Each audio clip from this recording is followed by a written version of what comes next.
Dans la constellation de cathédrales dédiées à Notre-Dame au nord de la France, celle de Reims a pour fonction particulière de rattacher l'histoire de notre pays au mystère de la révélation chrétienne. La Mère de Dieu, couronnée par son Fils, donne ici un sens profond au baptême de Clovis, qui, au sommet de la façade, figure non seulement le premier sacre des rois, mais fondamentalement le baptême de la France, en 496.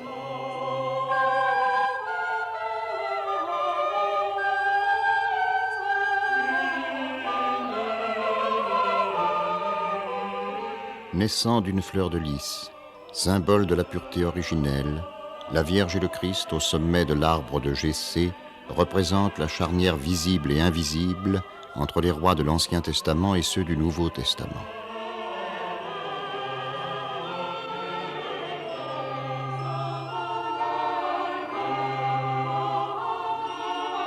Pour représenter cette continuité, sur les façades de nos cathédrales, les galeries des rois symbolisent à la fois les rois de Juda et les rois de France.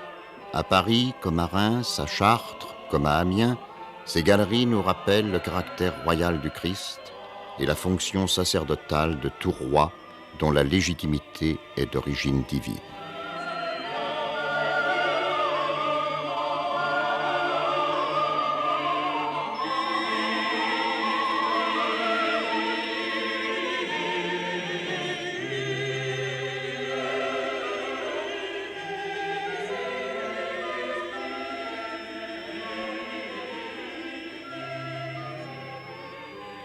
Cet arbre, à la fois visible et invisible, traverse l'histoire. Malgré la mort physique de chaque roi, la royauté demeure.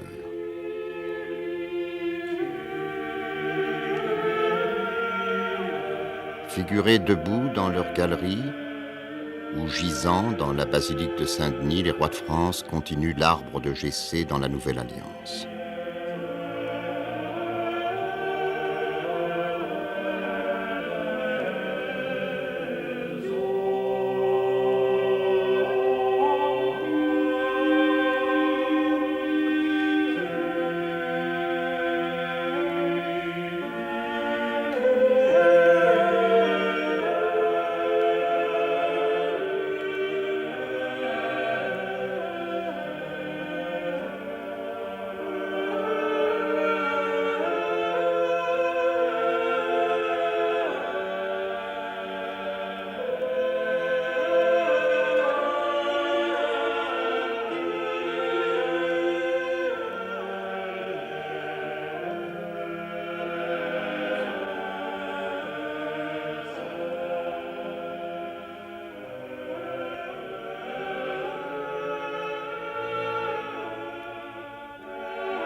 Mais pourquoi faut-il que ce soit à Reims que le dauphin de France aille chercher sa consécration pour s'intégrer à cette lignée royale?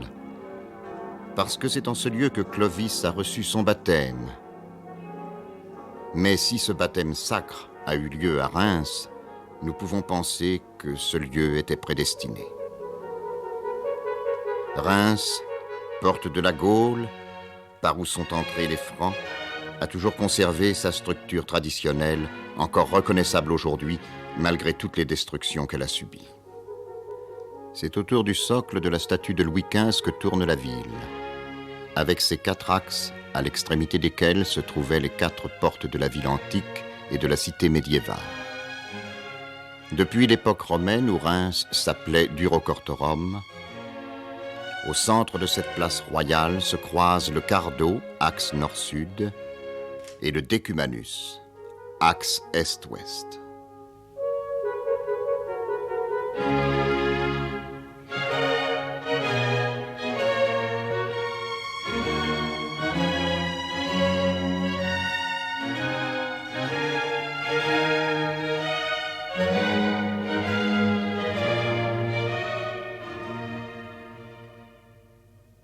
Au nord de l'emplacement de l'antique forum, à l'extrémité de l'axe du Cardo, l'axe du feu, se trouve encore la porte dédiée au dieu Mars, le plus grand arc de triomphe qui nous soit resté de l'Empire romain.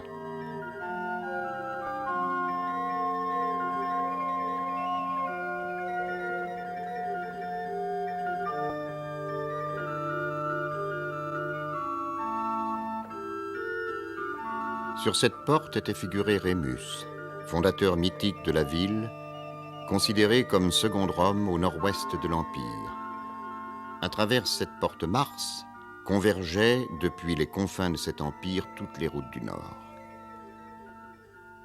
En descendant cet axe du Cardo vers le sud, nous croisons l'axe est-ouest, terminé par deux portes dédiées à deux divinités féminines, Vénus et Cérès.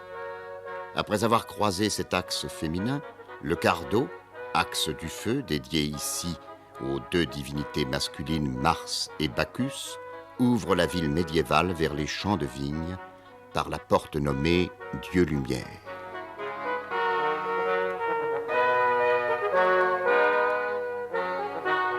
Le vin et le pain font partie d'une chaîne de mystères fondamentaux, et c'est pourquoi cette terre à vignes et à blé nous rappelle la préfiguration de la communion sous les deux espèces, le pain et le vin, que Melchisédek a donné à Abraham.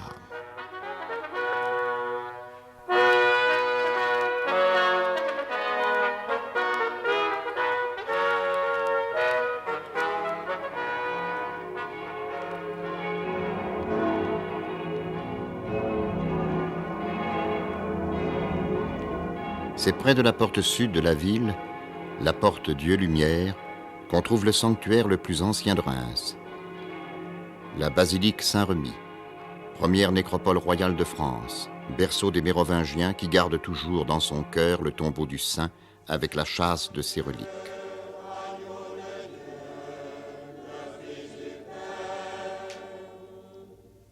Par l'intermédiaire de Saint-Remi, quatrième évêque de Reims, Clovis, roi des Francs, est devenu à la fin du Ve siècle l'élu de Dieu et le lieutenant du Christ par le miracle de la Sainte Ampoule.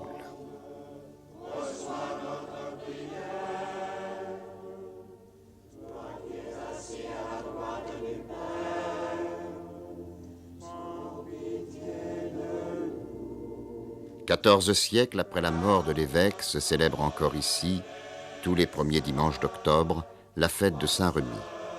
Car le baptême de Clovis, en 496, rattache notre histoire à l'univers des grands mythes de l'humanité.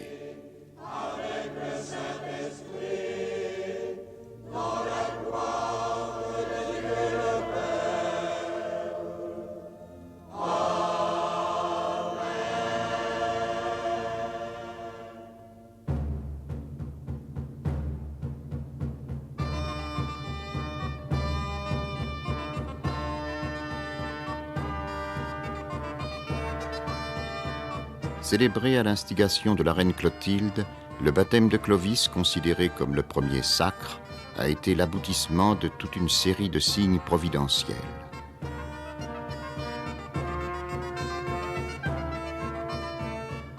La victoire sur les Alamans, près de Tolbiac, le passage de la Loire, grâce à l'apparition miraculeuse d'un cerf, la guérison providentielle du fils du roi, le remplacement sur ordre du ciel des crapauds par des fleurs de lys sur les emblèmes des Francs.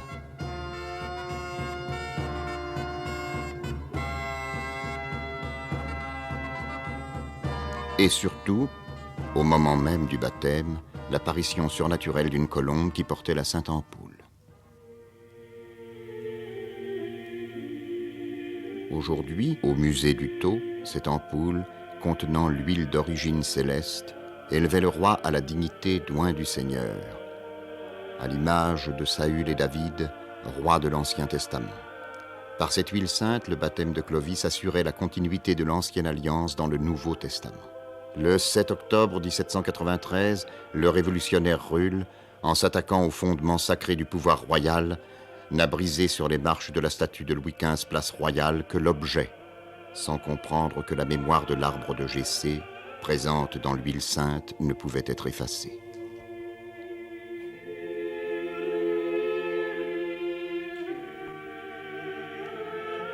Pour manifester la continuité de cet arbre de Jessé dans l'histoire visible de la France, à la mort de chaque roi, on proclamait « Le roi est mort. Vive le roi !»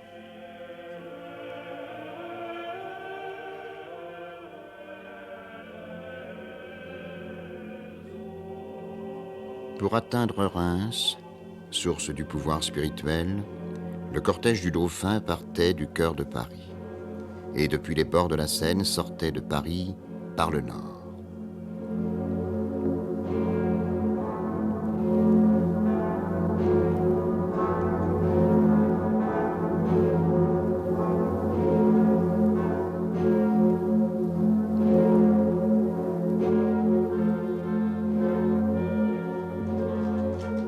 Ainsi, les rois, en se dirigeant vers Reims, effectuaient un pèlerinage fondamental aux sources de la première royauté chrétienne.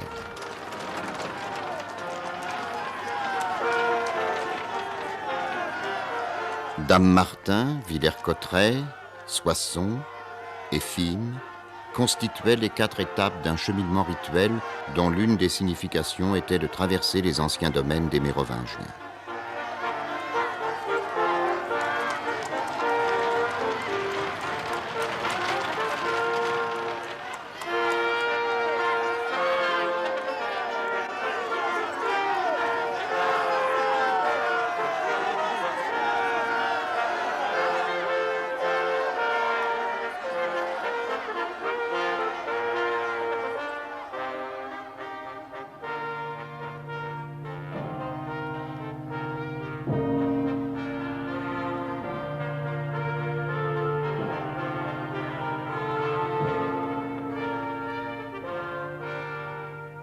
Après Soissons, après Fismes, le cortège royal était rejoint aux portes de Reims par les autres participants, en particulier par la reine et son escorte qui passaient par le chemin des Dames.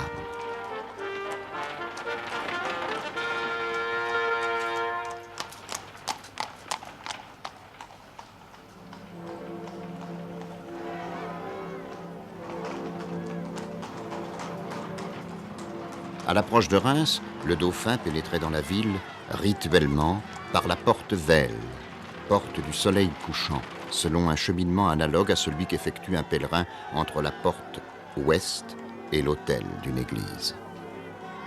En se dirigeant vers la cathédrale, le dauphin accomplissait ainsi, consciemment, une progression symbolique vers le centre et vers le soleil levant, image du principe de toute chose.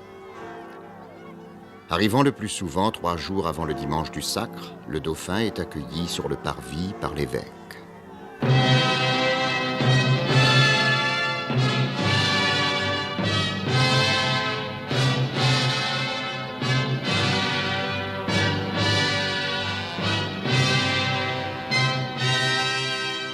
Devant cette façade, il se trouve confronté avec la fonction qu'il va devoir revêtir et avec toute la responsabilité de son métier de roi.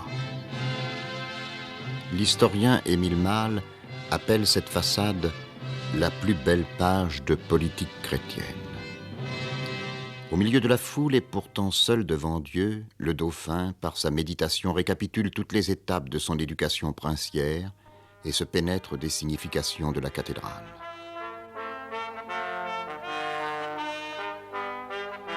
D'abord, face à Clovis, ici figuré entre la reine Clotilde et Saint-Remy, le dauphin se découvre comme un maillon de la chaîne dans laquelle il va s'incorporer.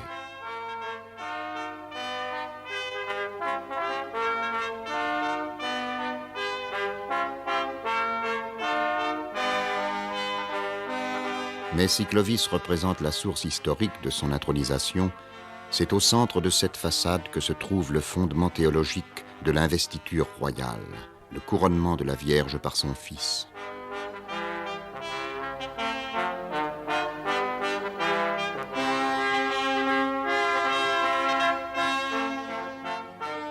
Au milieu de la rosace centrale, comme sur la façade, la Vierge, en tant que porte du ciel et reine des anges, préside à tout l'appareil symbolique de ce sanctuaire destiné au sacre.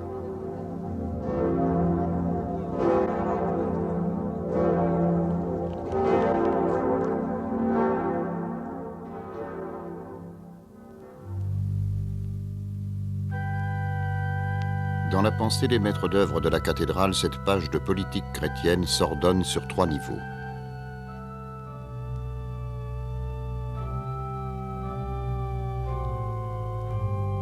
À la base de cette façade, le dauphin voit devant lui disposés autour de Marie, reine du ciel, qui est aussi reine de France, ses ancêtres bibliques, parmi lesquels le roi Salomon, la reine de Saba, Abraham et Moïse.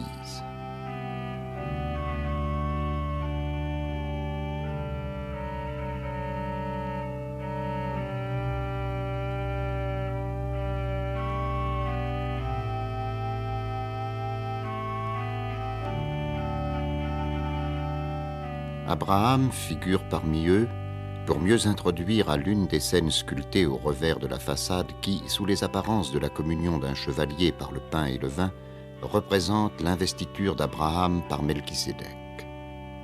Melchisédek, grand prêtre et roi de Salem, préfigure le Christ, souverain roi et souverain prêtre.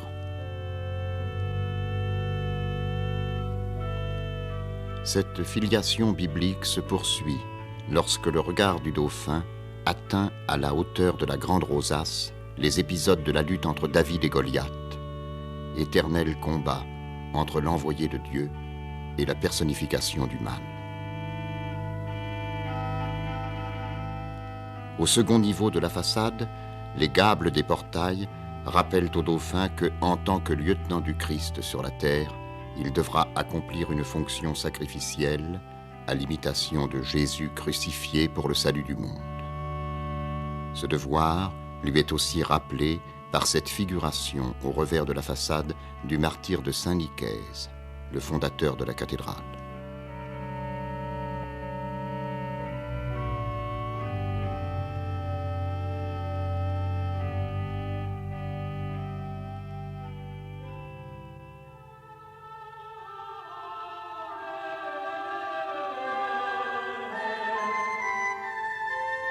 Cette cathédrale du Sacre, qui repose sur la mémoire du sacrifice de Saint Nicaise au début du Ve siècle, illustre les structures du monde visible et invisible et en particulier évoque la création. Prolongeant le symbolisme des 6 cierges de l'autel, la répétition volontaire des rosaces à 6 lobes nous rappelle les 6 jours bibliques de la création. Quant à leur centre, il évoque, comme le crucifix de l'autel, le Verbe créateur.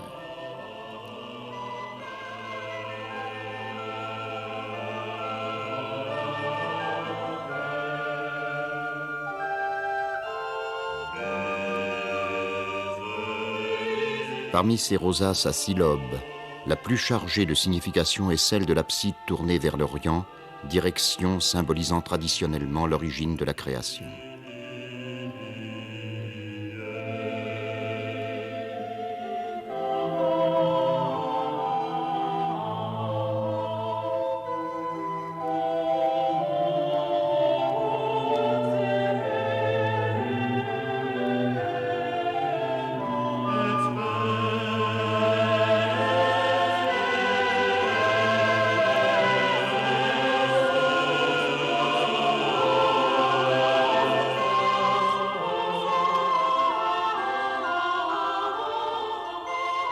Cette référence aux origines est présente dans toute cathédrale, mais à Reims, ce mouvement est particulièrement illustré par la présence de l'Assomption de la Vierge au sommet de la façade du transept sud. La Mère de Dieu monte au ciel, soulevée par les anges dont elle est la reine.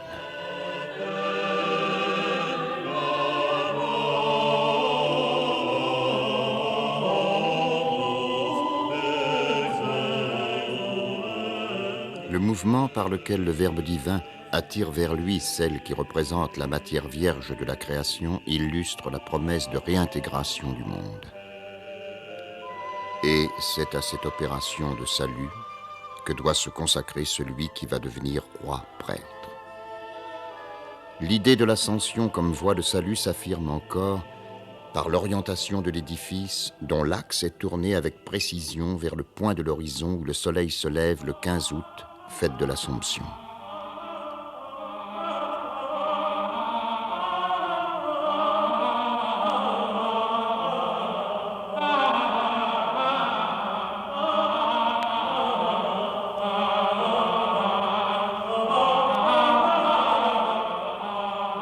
Cette orientation exprime sans doute la volonté des maîtres d'œuvre, d'autant plus que toutes les églises de Reims encore debout ou disparues sont orientées dans la même direction.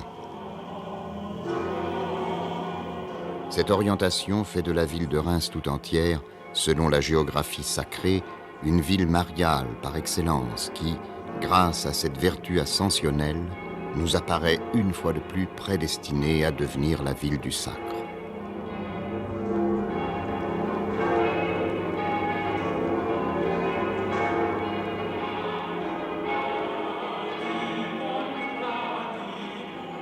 Dans cette dynamique ascensionnelle, la cathédrale dédiée à Notre-Dame, et avec elle, la ville du sacre, sont comme portées par plusieurs couronnes d'anges qui trouvent leur unité et leur plus grande expression dans celui qui culmine à la flèche du chevet.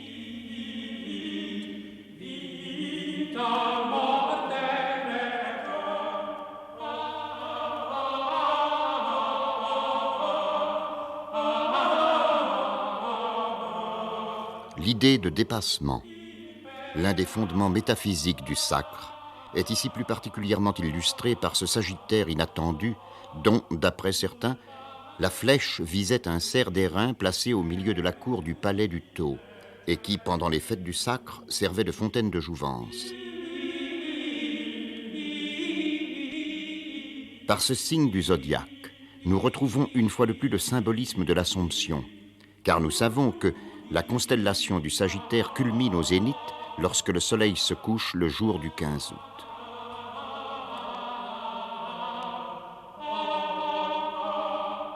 Enfin, placé au sommet de la façade de l'Assomption quotidienne du soleil, le Sagittaire, comme le centaure, symbolise l'animalité maîtrisée par l'homme au service de l'esprit. Il incarne l'idéal chevaleresque de dépassement et d'accomplissement spirituel.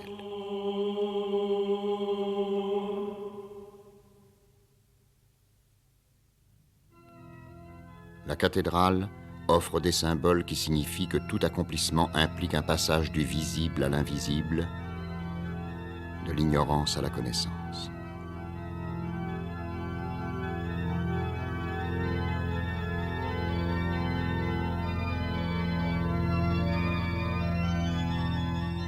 Ainsi, au centre caché de la façade, derrière le couronnement de la Vierge, cet aigle symbolise la révélation de Saint Jean dans le 4e évangile comme dans l'Apocalypse. Il personnifie la connaissance secrète des maîtres d'œuvre. Cette même connaissance johannique fécondait la capacité créatrice des constructeurs de la cathédrale qui se considéraient tous comme des médiateurs entre l'inspiration divine et l'œuvre à accomplir.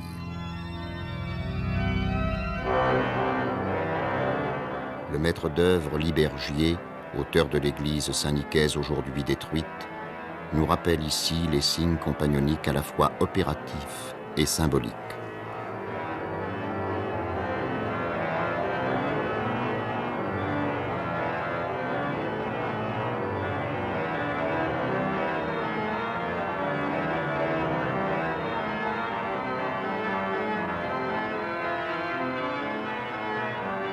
Au Moyen Âge, comme dans toute civilisation traditionnelle, l'acte de construire tend à la glorification du Créateur en vue de la diminution du péché originel,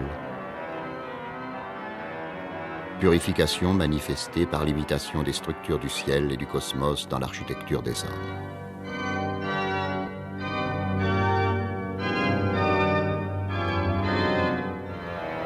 Les constructeurs de la cathédrale, Jean d'Orbay, Jean Leloup, Gaucher de Reims, Bernard de Soissons et Robert de Coucy ont incarné cette sagesse dans toutes les parties de l'édifice. Ainsi, la cathédrale du Sacre est fondée sur 40 colonnes.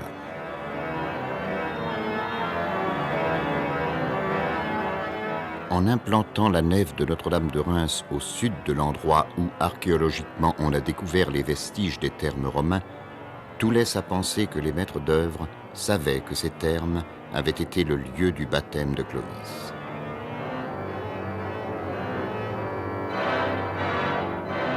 Ou peut-être ces maîtres d'œuvre ont-ils été alors les véhicules de l'inspiration divine.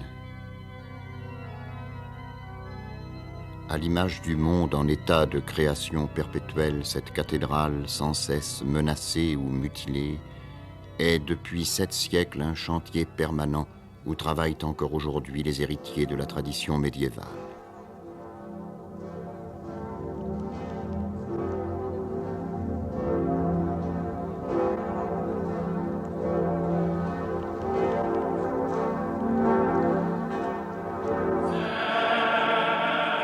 Construite pour être le décor fonctionnel du sacre, la galerie des rois regarde dans la direction précise où le soleil se couche au début du mois de novembre, mois consacré à la mémoire des morts. Elle regarde au-delà du mont Saint-Michel, symbole de la mort considéré comme le porche de la résurrection. En effet, la cathédrale de Reims est axée tout entière entre les deux directions qui symbolisent à l'est la promesse de la rédemption et à l'ouest la certitude de la résurrection. D'une façon analogue à l'orientation de la capitale des sacres, la capitale du royaume, Paris, elle aussi, affirme le même espoir de la résurrection par la glorification de Saint-Michel dans l'axe du soleil couchant le 8 mai et exprime ce même espoir de la rédemption par le couchant de l'Assomption le 15 août dans l'axe du chœur de sa cathédrale Notre-Dame.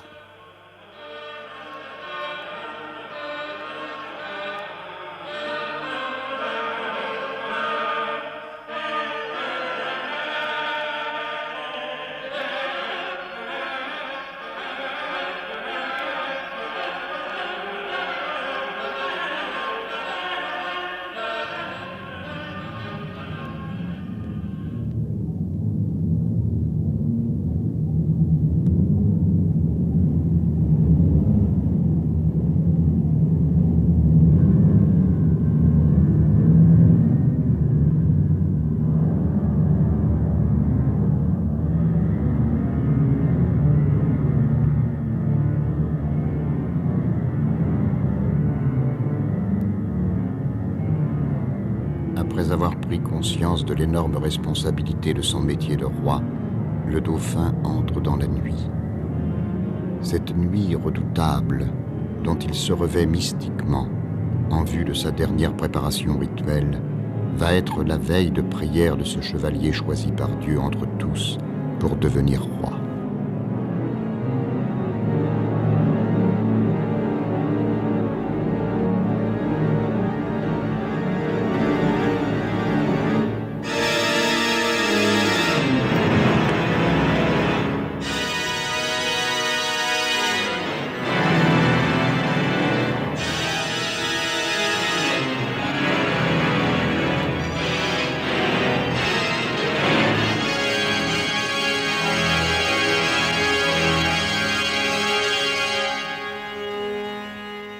Doux Dieu bénin et tout-puissant sur tous empires et royaumes mortels, vous qui avez regardé en piété votre humble enfant Salomon et lui avez donné selon sa demande cœur docile et intelligence, sapience et science, pour savoir discerner entre bien et mal, pour juger droiturièrement son peuple. Je vous supplie pardon de mes défauts et que je puisse gouverner ce peuple qui m'est baillé à justicier et ordonné au plaisir de votre saint nom.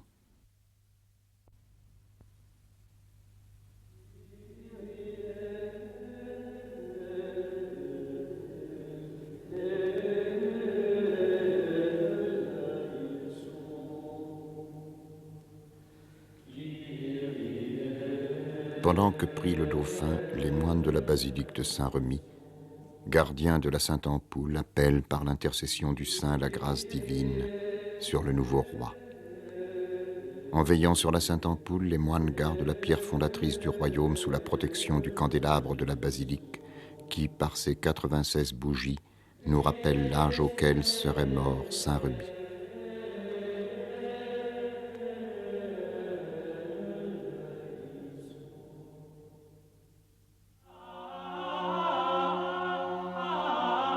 Le lever du soleil met en route le cérémonial, dont toutes les phases vont nous rappeler l'échelonnement des heures monastiques. Le lever du roi, dans le palais du Tau, est le premier geste symbolique de la journée du sacre, qui se déroule le plus souvent un dimanche. Pendant ce temps, des représentants des 3 ordres du royaume entrent dans la cathédrale.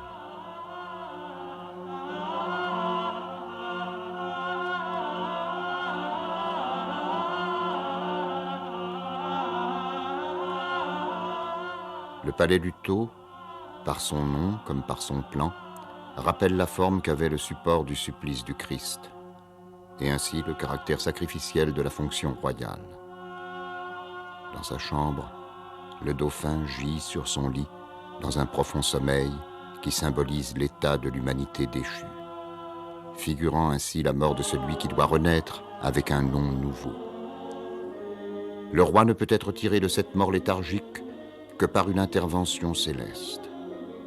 C'est pourquoi le dauphin va être réveillé, relevé, vêtu, selon un rituel immuable, par 2 évêques, choisis parmi les 12 pairs de France.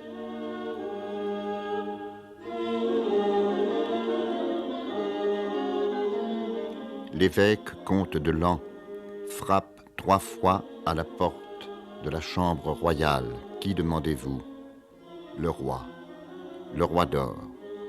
À la 3e demande, l'évêque ajoute: nous demandons Louis, celui que Dieu nous a donné pour roi.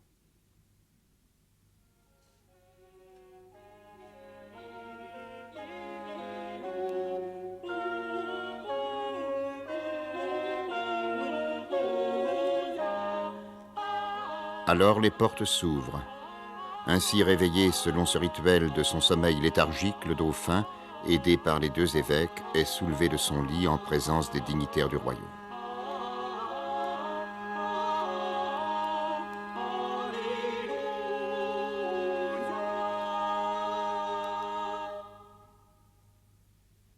Pendant ce temps, 4 grands seigneurs nommés par le roi se rendent à cheval à l'abbaye de Saint-Remy, où près du tombeau est conservée la Sainte Ampoule.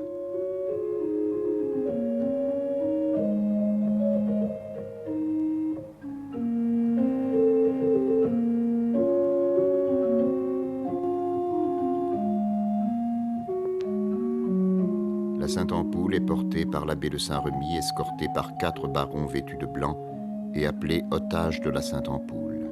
Celle-ci est acheminée jusqu'à la cathédrale sous un dais qui symbolise la voûte céleste.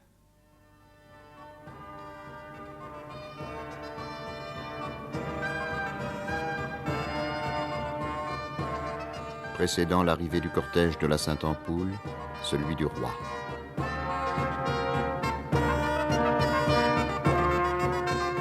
Sortant du palais du Thau, pénètre dans la cathédrale.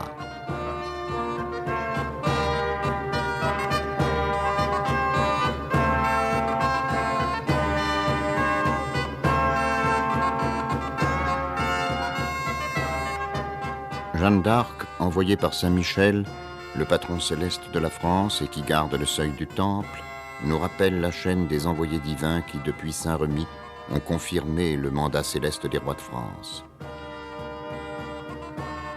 Gentil dauphin, je suis venu de par Dieu pour vous aider, vous et votre royaume. Le roi du ciel vous fait savoir par moi que vous allez être sacré et couronné dans la ville de Reims,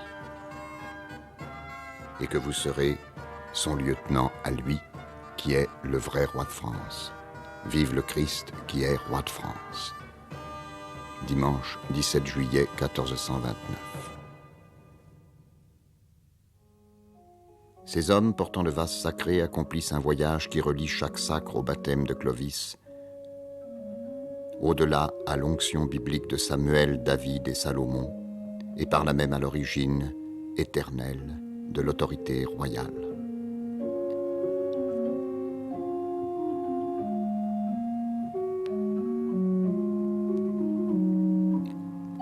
Après le consentement populaire demandé par l'archevêque de Reims, le roi prononce les serments à l'égard de l'Église et à l'égard du peuple. Ces serments qui sont la charte de son métier royal. Cet engagement solennel sur l'Évangile est pris face au peuple et sous la voûte céleste symbolisée par le dais.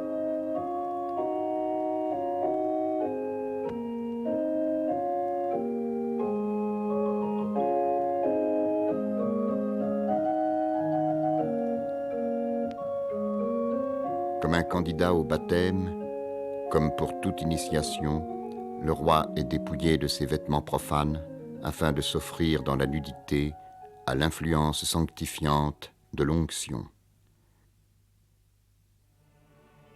Symbolisant la perfection de l'état chevaleresque, le roi reçoit d'abord les chausses, les éperons d'or et surtout l'épée du royaume, cette épée sera tenue dressée par le connétable pendant toute la durée du sacre, comme l'image de l'axe du royaume et par là même de l'axe du monde.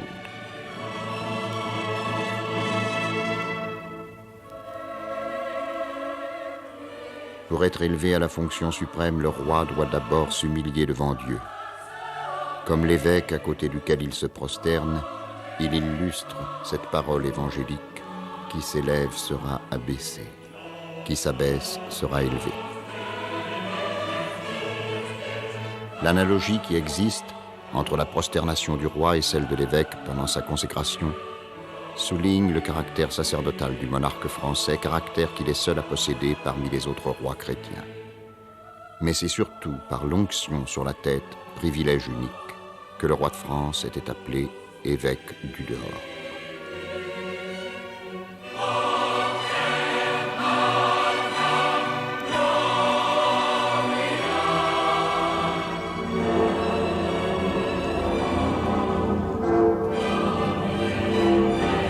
Allongé sur le sol, le roi s'assimile ainsi à la terre de son royaume qui reçoit à travers lui la bénédiction divine.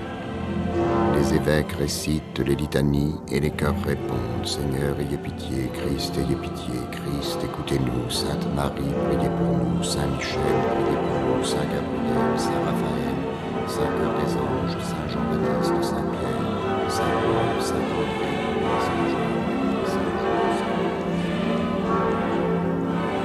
La France entière est là suppliante. Le ciel est entrouvert au-dessus de la basilique. Dieu, entouré de la cour de ses saints, contemple, il bénit. C'est la France qu'il bénit en la personne de son chef.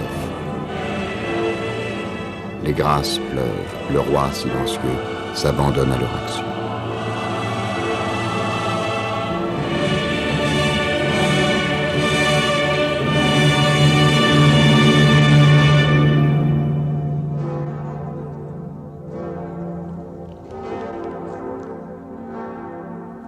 Pendant ce temps, l'archevêque de Reims prépare les onctions. Il prend une petite partie de l'huile célestielle envoyée à Saint-Remy, miraculeusement inépuisable, qu'il mélange avec le Saint-Crème. L'huile des onctions symbolise le feu spirituel qui illumine et réchauffe le cœur. C'est pourquoi elle est le support de la manifestation du Saint-Esprit, feu de l'amour divin qui répand ses 7 dons sur le roi grâce à l'ampoule miraculeuse. Le roi oint est comme David, l'image du Christ, du Messie, 2 mots qui signifient celui qui est investi de la main de Dieu et fortifié par l'onction. Le feu du Saint-Esprit, à travers les 9 onctions, embrase l'être tout entier et transforme le roi en homme de lumière.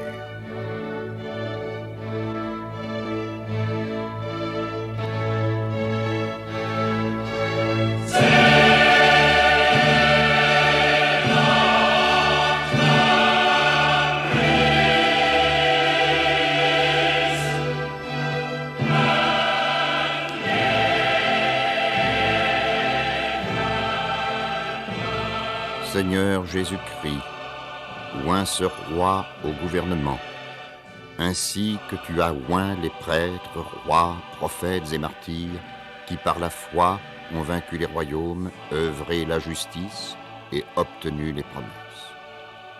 Que ta très sacrée onction découle sur son chef, descende jusques au-dedans, pénètre au profond de son cœur, et qu'il soit par ta grâce fait digne des promesses qu'ont obtenues les très victorieux rois, afin qu'ils règnent heureusement au siècle présent et parviennent à leur compagnie au règne céleste, par notre Seigneur Jésus-Christ ton Fils, qui a été oint de l'huile de joie, par-dessus tous, qui en vertu de la croix a vaincu les puissances de l'air, détruit les enfers, vaincu le royaume du diable, vainqueur il est monté aux cieux.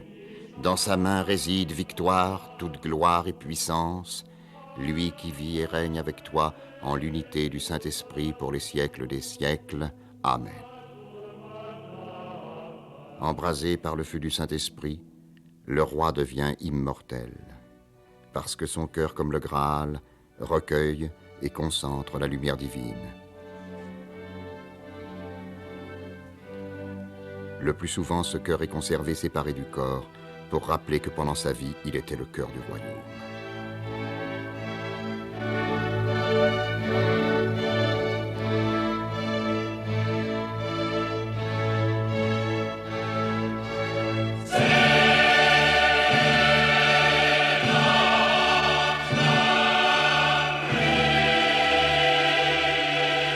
Par la transmutation des onctions, le roi est placé au centre et au sommet de la hiérarchie humaine, médiateur entre le monde visible et le monde invisible.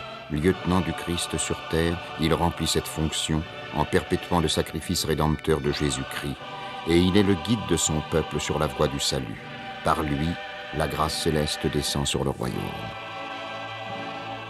Transfiguré par la lumière, le roi est revêtu de la tunique, signe de son diaconat, et de la dalmatique, signe de sa prêtrise.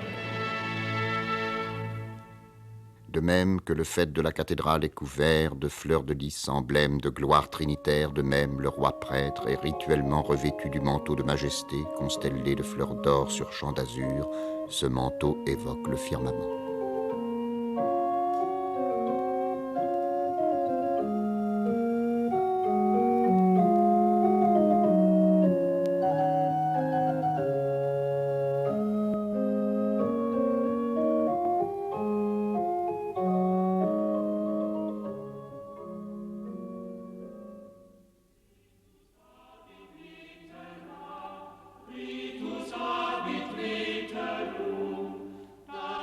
Revêtu par le ciel et chargé des puissances cosmiques, le roi reçoit alors les dernières onctions aux mains qui lui confèrent entre autres pouvoirs celui de guérir les écrouelles.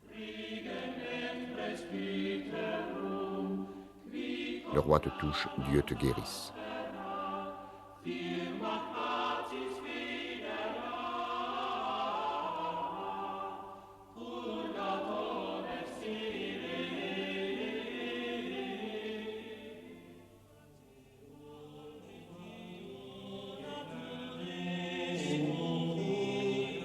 Le roi du mans sacré pouvait alors recevoir les insignes de sa fonction, l'anneau, le sceptre, la main de justice et la couronne.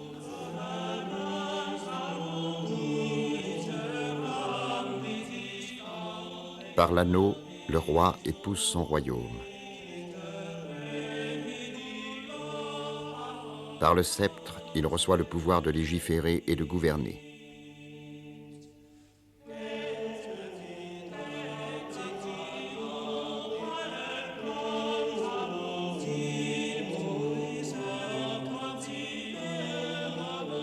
Par la main de justice, il est investi du pouvoir de lier et de délier, rappelant ainsi Melchisédek, roi de justice.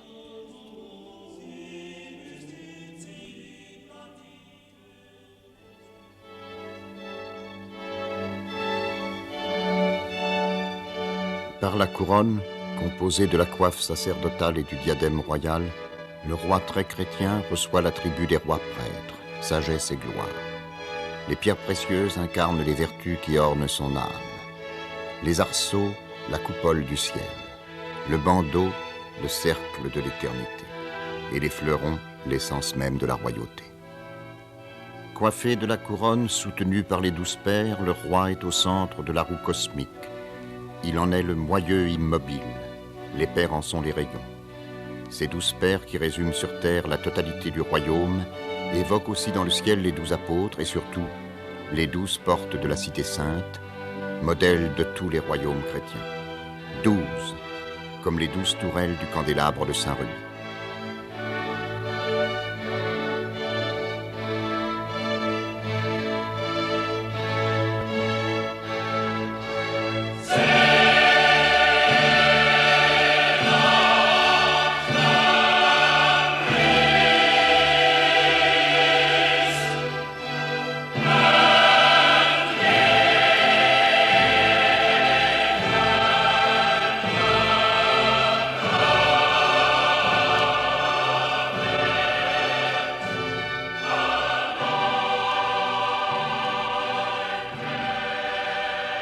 À l'image du roi de gloire, du Verbe solaire au centre de la création, le roi couronné se trouve au centre de son royaume, vers lequel convergent toutes les routes. Du cœur de son palais, il est le régulateur de la vie de son peuple.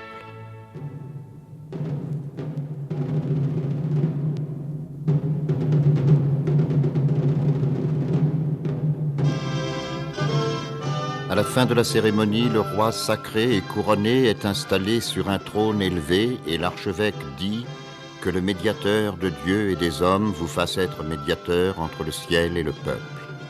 Ainsi, le roi devient la clé de voûte de l'édifice social dont les pierres sont les corporations. Tous les corps de métier ont collaboré à la réalisation du manteau et du trône pour affirmer leur œuvre commune sous la direction du roi, pour incarner sur terre l'image de la Jérusalem céleste.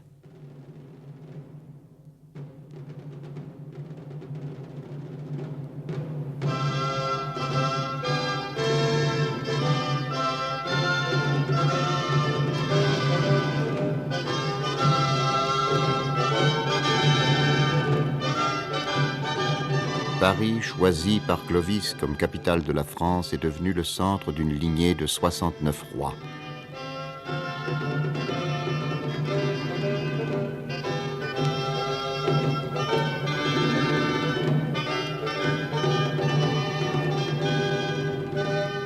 Du temps de l'île de la Cité à celui de Versailles, se déploie un effort créateur qui affirme au cours des siècles la grandeur de cette France, qui justifie l'appellation de fille aînée de l'Église.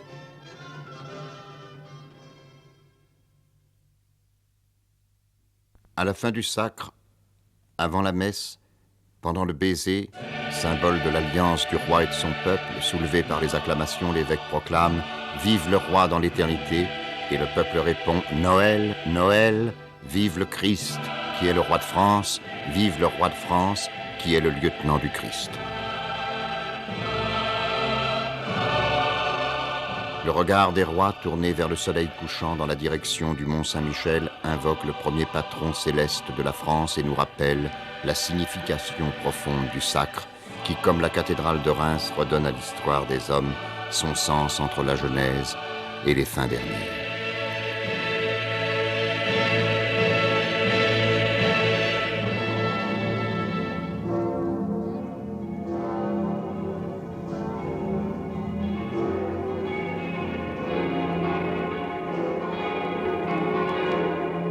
Cet envolé vers le ciel, mouvement même de l'Assomption de la Vierge, inscrit dans la pierre de Notre-Dame de Reims, illustre, à partir du baptistère de Clovis, la montée constante vers Dieu du peuple de France, fidèle pendant 13 siècles au testament de Saint Remi.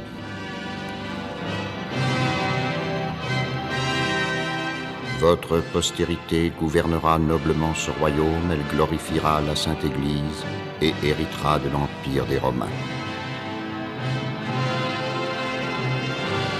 Elle ne cessera de prospérer tant qu'elle suivra la voie de la vérité et de la vertu.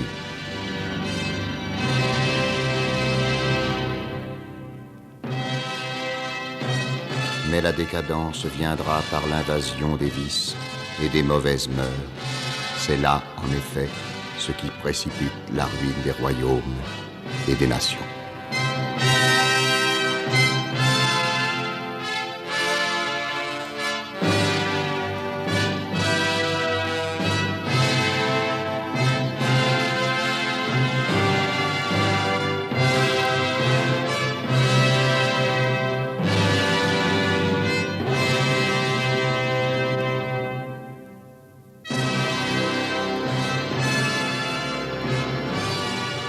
Quinze siècles plus tard, le pape Jean-Paul II s'adresse à la France. Heureuse es-tu d'avoir reçu la foi dès l'origine. Fille aînée de l'Église et éducatrice des peuples, que fais-tu de ton baptême? Ne laisse pas ta foi s'amoindrir ou se dissoudre. Fortifie ta foi et rayonne-la.